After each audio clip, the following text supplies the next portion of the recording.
It's a pleasure to have you once again on the link this week. Thank you for always joining us. And we promise, and we want to keep our promise, sharing with you information that you can use. If it's not usable, we don't bring it here. Something that you pick a pen with and you want to apply tomorrow.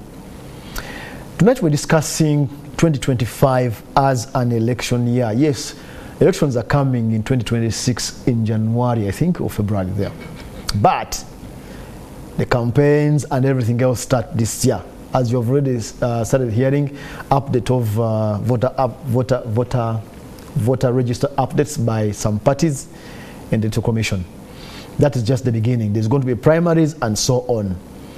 And that affects the business mode. To talk about 2025 and how you can navigate it with the elections in vogue, if you like, is Dr. John Walugembe, who is the Executive Director for the Federation of Small and Medium Enterprises of Uganda. John, welcome once again. Thank you, Sam, and it's a pleasure to always have me here. All right. On the link to discuss business. All right. We're always happy to have you. Thank you. 2025 is effectively an election year. Correct. For all intents and purposes. How much of an issue would this fact be for an SME? So for an SME, there are two things. There's the good side, there's the not so good side.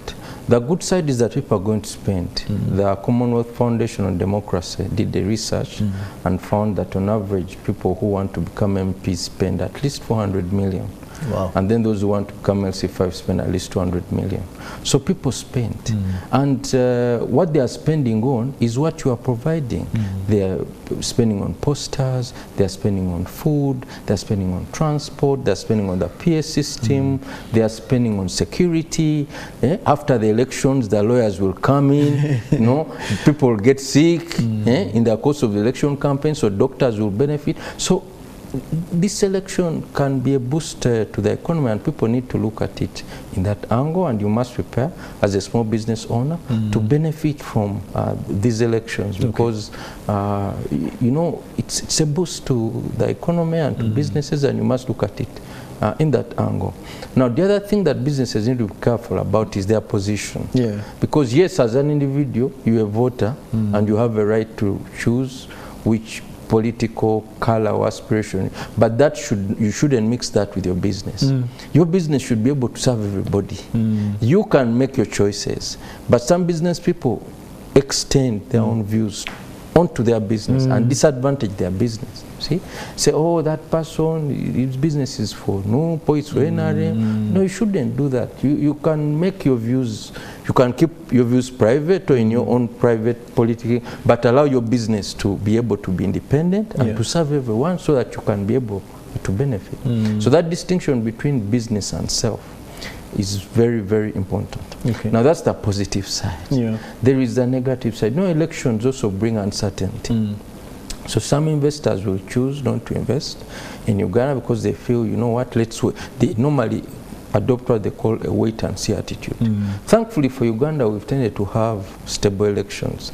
We may have some disturbances here and there, but on the whole, elections have tended to be stable. Okay. So in that sense, the political risk is not as pronounced as it could be. Then we also have some persons working in the diaspora. They normally send remittances. Similarly, they may say, oh, because it's election time, let's wait, we'll send after elections. So that's the negative side. So it means that the economy might be affected negatively on that side. Okay. Now, on the spending side, there's also a negative angle to it. If you overspend, you overheat the economy, and that leads to inflation. Thankfully, the central bank here, we had that problem. It was very pronounced in 2011. In 2011, I remember 2011. But that was a bit unique because we had the knock-on effects of the global financial crisis. You know, it happened in the West around 2007, 2008. But then here, the knock-on effects started to appear around 2010, 2011. So that was rather coincidental. So it really went overboard and very pronounced. Thankfully, now the central bank has tended to adopt this policy of being very tight, you know, making sure that we don't experience these kinds of double-digit inflation rates. Hopefully that will continue. Yeah. And other things, similarly, as government is spending, they're also talking about fiscal consolidation, which is about not spending as much as you should spend. So that should also contribute to containing inflation. But I would say on the whole, for the SME, election time should be positive. Okay. And we need to make the necessary preparations. Not in 2026, it's too late. You need to prepare now. And maybe that's why those who are watching me should take a cue. What can you provide to those politicians who will be running around? You benefit from everyone, the winners and the losers, because there'll be one winner, but everyone will spend. So you benefit from all of them, and then our economy grows. Is there a risk if I'm poised to take advantage? I mean, business, maybe posters and things like that. Yes. Is there a risk? Because selection is fluid. Correct. Comes once and goes the next 5 years. Yeah. Could there be some risks in that?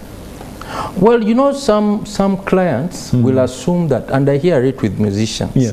Some people say, you know, if you sing for that political party, you shouldn't sing for that political. But you know, this person is a business. They're running a creative business. So if they're not running political parties, they're not singing political party slogans. You cannot put such expectations on them. Allow them to make money wherever. Some clients may come and insist, if you print my posters, you shouldn't print the posters. It's not your call, you know. You make rules in your politics, allow me to make rules for my business. So, and I think business owners need to be very clear and tell their clients, I'll serve everybody. This is not a political party or an extension of it. Let me run my business, and you know, we'll meet in the political arena. So if you make that point very clear. And the clients know that that's your stand, they'll respect you. Okay. No, but if you pretend, because there are also some business owners who think that they can confuse people by pretending, oh, now I've now change to this political party, or tomorrow, then that creates a problem. But if you're clear and say, you know what, I'm apolitical, I'm running a business, I'll serve everybody, then they'll respect that. There's incidents, John, and we saw it in the last cycle elections, whereby the politicians make you do things that they don't pay. Is that something to look out for? Like t-shirts, like posters, like what? No, you see, to be a successful politician must be a successful liar. So this skill, this skill does not stop on the political podium. So politicians can take you for a ride, even when they have the man actually. So it means you must ensure that your contracts are watertight. You must insist on them making deposits, because that's also the other thing. They excite you, you know, when I get elected, I'll be appointed minister, I'll give you big contracts, and then they make you do work that they're not going to pay for. So please make sure that you don't give into that excitement. If you have a discussion, make sure it's properly, you have a proper contract, you have a lawyer, there's a deposit, and you also deliver, because there's also the other thing that, okay, after you receive this money, you're not delivering, then it doesn't pay. So you also deliver as per the contract, so that, you know, it's very easy to bring them to book if they don't pay you. Okay. Yes. You touched it in the beginning that sometimes during these times, it brings a gloomy environment, especially from the foreign investors. Correct. Would it be a time for an SME to start, you know, stocking big time, buying new machinery? Would it be time to invest? Is it, it wise, or there's a bit of caution even? No. I think everyone should be cautious. Cautious means that during an election period, you don't know. First, you don't know who will be elected. You know, you don't know who will be elected, what their policies will be. You know, you may get a mayor, for instance, who says, we don't want this kind of sector, we don't want, or you may get an MP, you know, so there are all kinds of uncertainties. So my advice would be that this should not be a time for you to start engaging in major projects, either infrastructure investments or equipment purchases. These are things that you should first wait, adopt a wait and see posture until the elections are done. Okay. Finally, from where you sit, how do you read so far? The fever is picking up slowly. We have had the court make a decision, court martial, and that's, it's not election related, but somehow. It just pronounced how the year is starting. Your final question, your final take. What do you read that an SME should keep in mind, seeing how the year is starting? Okay, so when we are talking about the business environment, when we are choosing to invest as SMEs or as whoever, you look at the business environment. Absolutely. And part of it is what we call commercial dispute resolution. This talks about the regime of resolving commercial disputes.